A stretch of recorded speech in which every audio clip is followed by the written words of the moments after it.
Good afternoon, and thanks for having us in. Lawmakers in Pierre were on the same page, voting to not overturn Governor Kristi Noem's vetoes. This session, Noem signed 209 bills into law and vetoed 5. Today, lawmakers considered overriding vetoes on 4 of the 5 bills. The 5th bill had previously been addressed before the end of the regular session. In less than an hour this morning, both the House and Senate voted to sustain Noem's vetoes on all 4 bills. The final bill considered was House Bill 1193, which would have amended the Uniform Commercial Code when it comes to cryptocurrencies. Noem labeled the bill, quote, an attack on economic freedom, while supporters argued not passing the bill could be a setback for the state. In the end, Noem's veto was sustained by a 30-37 vote. Digital reporter Eric Mayer and Capitol News Bureau reporter Bob Mercer have a team report on the results from Veto Day. You can find that on our website right now. Some lawmakers will soon be looking ahead to next year's session. The legislature's executive board is currently meeting to decide which topics lawmakers will study during the coming months. So far, the board has voted to hold studies on counties and county funding, as well as development for a model for sustainability for nursing home funding in the state. We'll have a full update on the board's decisions later today on KELOLAND.com. Turning now to our weather. It's chilly out there. We might have some chances, though, for 50s before too long. Right, Adam? Finally.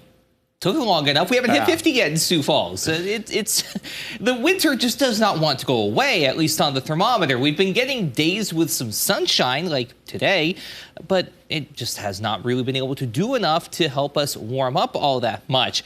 Meanwhile, out west, it's a foggy view in Terry Peak. They actually had a little bit of snow as they're still going strong.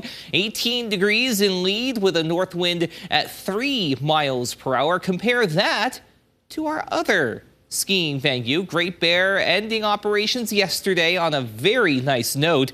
But my goodness, it looks like they could just keep on going. 30 degrees, though, in Sioux Falls with blue skies above, at least. A northeast wind at 6 miles per hour. We are only at 21 toward Aberdeen, Watertown, Ortonville, and Huron, but Sisseton, thanks to that little downsloping wind effect along the Prairie Coteau, they're at 43. 21 for Spearfish, 27 Pine Ridge, 31 as you head down toward Yankton, with winds around 5 to 15 miles per hour in many locations. So not terrible, a little on the breezy side in a few locations, but let's face it, we have seen and felt far worse. There are a few little flurries trying to crash the party up toward the North Dakota border right now, north of Aberdeen as well. And I mentioned at the top of the show, we had a line of snow showers south of Rapid City. It's right there, moving into northeastern Custer County, western Oglala, Lakota County as well. So be mindful of that. You could see visibility drop down briefly as that line moves on through. But beyond those little instances of moisture,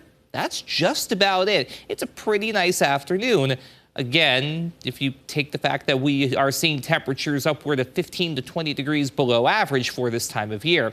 In terms of moisture, we don't have too much in the way coming around on the European and the American model. Definitely some chances, though, especially toward the end of the week and into the weekend.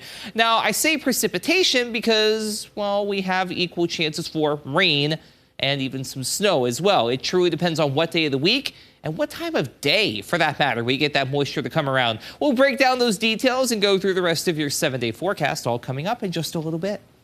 Late last night, a 70-car train hauling hazardous materials derailed in North Dakota.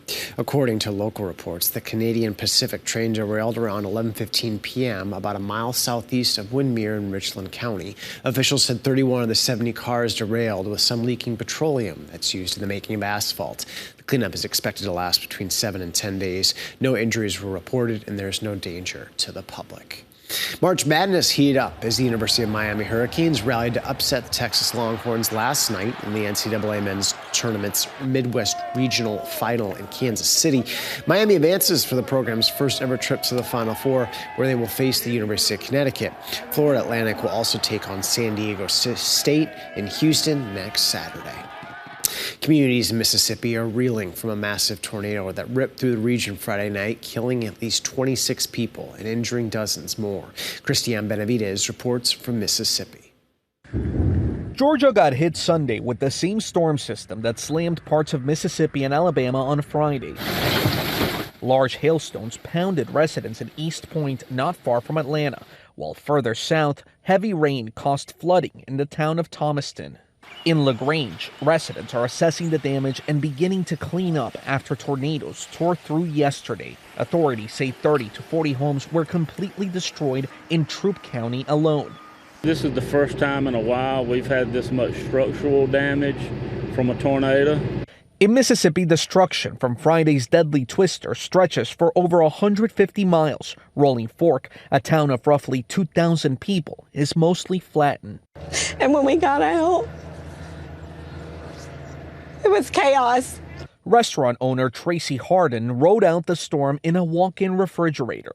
And you just hear screaming of this one's name and that one's name, and these are people you know, and you know they were home, and you don't know where they are. With so much devastation here in Rolling Fork, FEMA teams are already on the ground and promising to stay as long as needed. Housing is going to be our biggest issue, and we are going to work with the governor and his team to make sure that we are finding creative solutions to help this community. Volunteers from neighboring states are helping with food, water, and supplies. I knew that there was going to be help needed, so I got in and drove here. Mississippi has opened more than half a dozen shelters for storm victims, many who lost everything. Cristian Benavides, CBS News, Rolling Fork, Mississippi. Yesterday, President Joe Biden approved a disaster declaration authorizing federal funding for some of the state's hardest hit counties.